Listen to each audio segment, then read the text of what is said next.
Hello, professional fantasy football players. Welcome to the weekly Waiver Wire Show. I'm your host, Josh Martin. Coming up on today's show, I've got a wide receiver who's trending up, a tight end with the best matchups I've ever seen.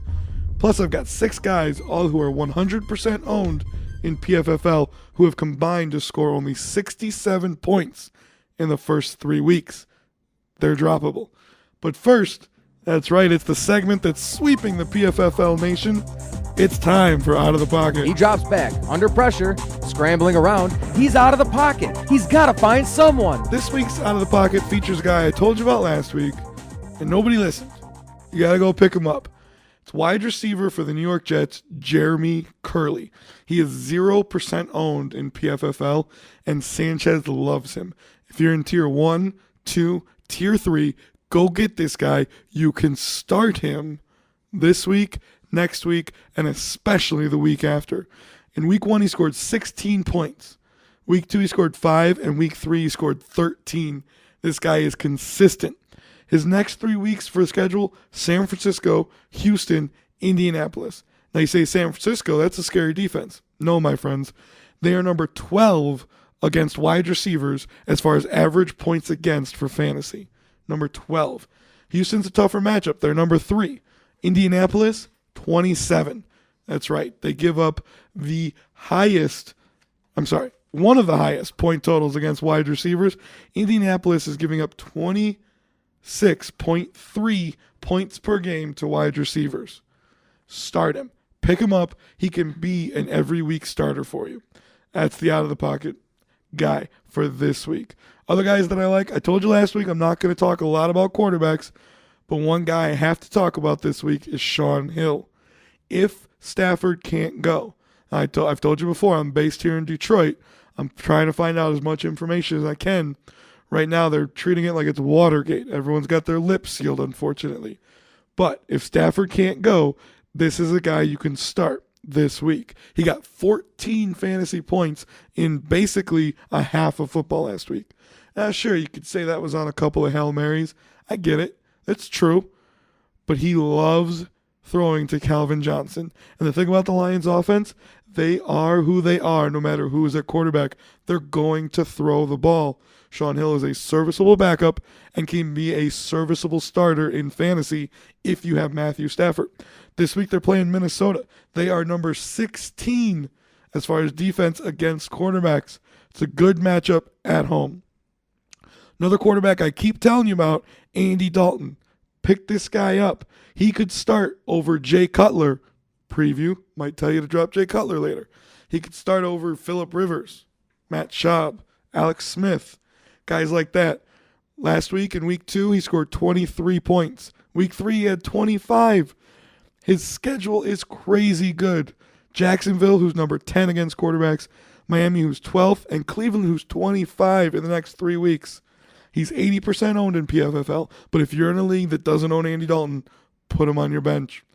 Another guy you should pick up to put on your bench, maybe not necessarily start, is Bilal Powell, running back for the New York Jets. He might start over Sean Green. Last week he got 6 points. That's up from week 2 when he had 3. San Francisco is who they play this week, just like I told you with Jeremy Curley. Same schedule. San Francisco's number 1 against the run. Probably not a good start this week. But then they play Houston and Indianapolis. That's where I'm starting him. Indianapolis is 27th against the run, just like they are against the wide receiver. Pick up Bilal Powell, put him on your bench, save him, because you could start him. He's going to be the starter by that time. Switching over to wide receiver, Titus Young. Productive wide receiver, was a sleeper coming into this year. Nate Burleson is still sort of the number 2, Titus Young the number 3. But Titus Young had 13 points last week. Favorable matchup again against Minnesota. Then they've got a bye, and then Philly. Not so great. Titus Young is 80% owned. If you're in a league where he's not owned, pick him up. And I say not so great matchups, but listen, they're going to be focusing on Calvin Johnson. Titus Young should get some open looks, especially if Shaun Hill's at quarterback. Stafford's a better quarterback, but Shaun Hill can find guys a little bit faster than Stafford. Stafford's still working on that. He's still young. Another guy at wide receiver I'm telling you have to add this week, Amon Binns from Cincinnati. He is shaping up to be the number 2 candidate for wide receiver in Cincinnati for Andy Dalton. Again, San Francisco this week. Doesn't look like a favorable matchup. I'm sorry, Jacksonville. I'm looking at the wrong schedule. Excuse me, guys. They got Jacksonville this week. They're 9th against wide receivers. Not great, but not bad. Then Miami, who's 18th against wide receivers. And Cleveland, who is 30th. He's 0% owned. I'm on Ben's 30th is who Cleveland is against wide receivers. They give up an average of 32 points per game. Now, it's only week 3. These numbers are a little skewed. I get it. But this is what it is right now. These are the guys you're looking for. The matchups they're going to produce in. Amon Benz is going to produce. At tight end, I've been telling you about these 2 guys last week. I'm going to tell you about them this week. I'm going to keep telling you about them. Dennis Pitta. He's finally got his owner percentage up. It's up to 90. That's great. It should be 100. He leads the Ravens in targets. Week 1, he scored 13 points. Week 2, down week, but still got you 6. And then week 3, he got you 11. Coming up, he got Cleveland, Kansas City, and Dallas. Cleveland is 12th against the tight end. Not bad. Kansas City's 27th. Dallas is 21st. Great matchups. The next guy, Kyle Rudolph. Only 47% owned in PFFL. I'm throwing my equipment everywhere because I want you to add this guy.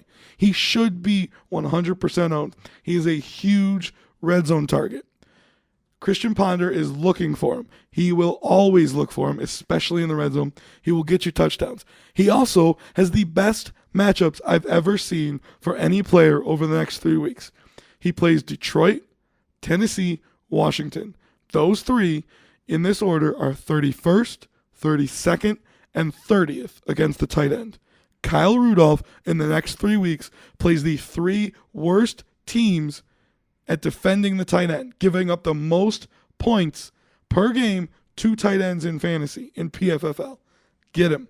Put him on your team. He will produce. He will get you 1 or 2 touchdowns a game against those 3 teams. If you're in tier 3, this is a guy you should have on your team. This is that home run hitter we talk about. I'm going to get you to tier 2. If you're in tier 2, you want to move up to tier 1, right? You want to win the big money. This is a guy that can get you there. Now it's time for my drops of the week. These are guys who production is trending down or there hasn't been any at all, and they should not be on your roster. Not only not starting, these are guys you need to drop. First one, quarterback. I'm not saying drop him yet. I'm saying consider it, depending on who you can go get. If you can get a guy like Dalton or Sean Hill, drop this guy. It's Bears quarterback Jay Cutler. He had a great week 1, 20 points.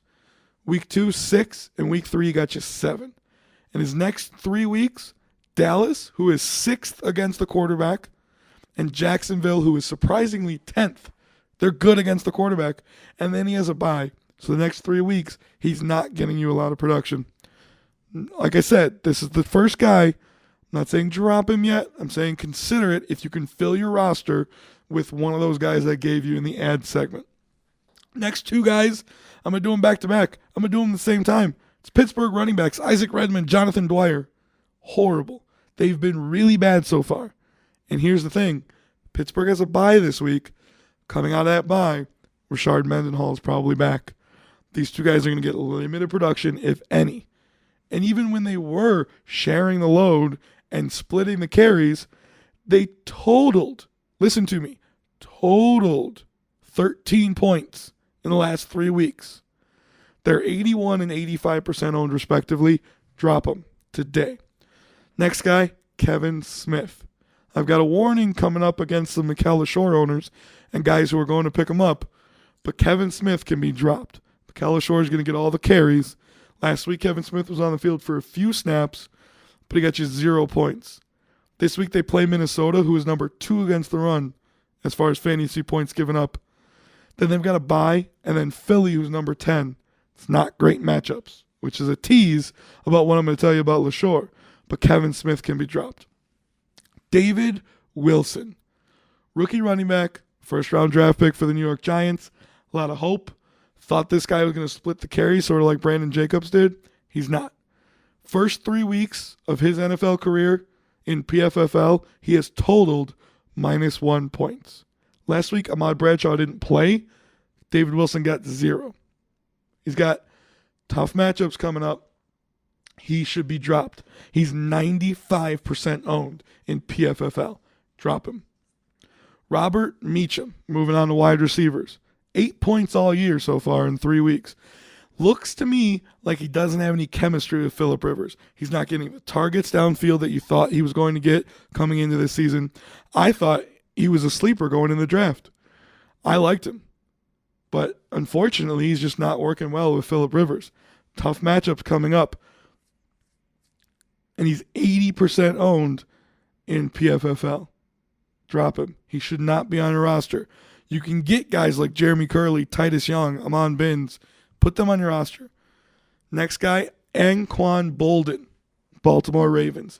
Former fantasy stud. Loved him a couple years ago. He's not getting the targets anymore. He's 3rd or 4th on the team in targets. Good matchups coming up. They got Cleveland this week. Then they're at Kansas City. But then Dallas, who's actually number 1 against the wide receiver. So I told you how great that matchup was for Dennis Pitta. Not so great for Bolden. No point in putting him on your roster. Keeping him on your roster. No point. Drop him. Kevin Ogletree, Dallas Cowboys. Probably the 3rd wide receiver, but the 4th or 5th target in the passing game. He's not getting enough looks from Tony Romo. And the matchups are not favorable. Chicago, who is 11th against wide receivers, and then they have a bye. So the next 2 weeks, how many points is he going to get you? And even when they went up against the worst pass defense in the Tampa Bay Buccaneers last week, he got you how many points? 5.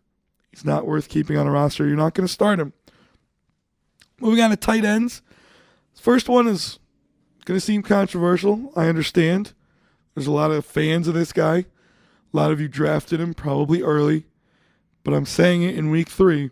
Antonio Gates is droppable. He's not getting you any production. He was a surprise inactive in week 2. Then they said he was healthy for week 3. He got 2 points. Now, granted, the whole San Diego team sort of stunk it up against Atlanta. But I don't care. Drop Antonio Gates. You can get a guy like Pitta or Kyle Rudolph. Gates is 100% owned. Jacob Tamme, another guy who there's just better options. He's got good matchups coming up, but he left the game with an injury. And even when he was healthy, week 2 he got 1 point. Week 1 he had his breakout game, which was 10 points. I thought, just like I'm sure you did, he played with Peyton in Indianapolis. This is the guy Peyton's going to be looking for. It's not happening. Denver actually has favorable matchups coming up as far as teams against the tight end. Oakland's 24, New England's 19th, San Diego's 22nd. But there's better options at tight end. Tamme shouldn't be on your roster. The last guy, just like the first guy I gave you in Jay Cutler, is a consider it. Consider it. I'm not saying do it today. Just saying pay attention. Dallas Cowboys tight end, Jason Witten. Understand that he's probably going to come back full strength. They're playing Chicago this week, then they have a bye. After the bye, they play Baltimore, who's 18th against the tight end. That's going to be the showcase game for me for Jason Witten. If he produces in that game, then we can start saying, all right, maybe it's just a fluke. But if he doesn't do well in that game, he's going to be on the drop list for sure that week. I promise you. So those are the guys you should add. Those are the guys you should drop. Last but not least, I just want to give a warning to all of PFFL Nation. 3 guys who are going to be on most people's watch list for the waiver wire, especially this week. Mikal LaShore, Andre Brown, and Tashard Choice. Be careful. LaShore and Brown have the same schedule I gave you with Smith and Wilson. Not favorable against running backs. Plus, Andre Brown looked good because of bad tackling by the Carolina Panthers. Not saying Brown didn't do a lot of it, but if you watch that game, you know what I'm talking about. Carolina couldn't tackle. Brown didn't have any yards after contact. He wasn't contacted until he was down the field. So just sort of back off on the Andre Brown love is all I'm saying. Is he going to get most of the carries? We'll see. Ahmad Bradshaw might be back. As far as Mikal LaShore, he's getting all of the carries. But his schedule is tough. He goes up against the second best team against running backs for fantasy in Minnesota. Then he has a bye. Then Philly, who's the 10th best team against running backs. Just be careful. And as far as Tashard Choice goes, yeah, it looks like he had a productive week, which he did, coming in for C.J. Spiller. But the reports came out today that C.J. Spiller might play this week and could play next week. And then Fred Jackson's coming back. So be careful if you're going to drop a guy to make a roster spot for Tashard Choice. Might be good for this week, but just be careful because you might have to drop him, and who knows who you have to drop in order to get him. So those are my warnings. That's the show for this week.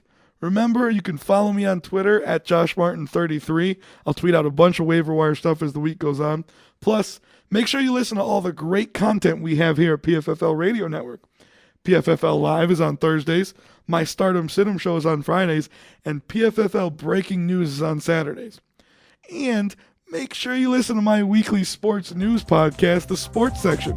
I'll give you a bunch of information about the NFL and maybe mix in a little bit of fantasy. I'm your host, Josh Martin. Keep smiling, keep listening, and always look both ways.